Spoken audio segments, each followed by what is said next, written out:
नमस्ते दोस्तों, मैं योगिया सिंह चैनल में आप लोग को नमस्ते करती हूँ। मैं अच्छी हूँ, आशा करती हूँ आप लोग भी अच्छे होंगे, स्वस्थ होंगे, मस्त होंगे। मैं आप लोग के सामने एक माता रानी का गीत गा रही हूँ। पसंद है तो लाइक कीजिएगा, सब्सक्राइब कीजिएगा। गोड़वा में के बिछिया माँ दिलवे में हेराइले, माँ दिलवे में हेराइले की सासू नैया धइली रे बांझिनिया की सासू नैया धइली रे बांझिनिया।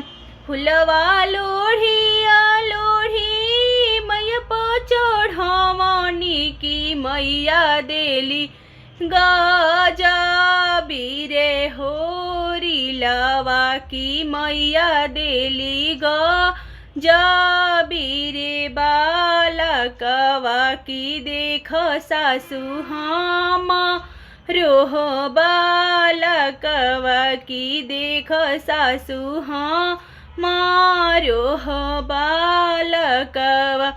गोड़वा में के पाइला माँ दिलवे में भेर भूलाइले, माँ दिलवे में हेराइले की गोतिन नैया धइली रे बांझिनिया की गोतिन नैया धइली रे बांझिनिया।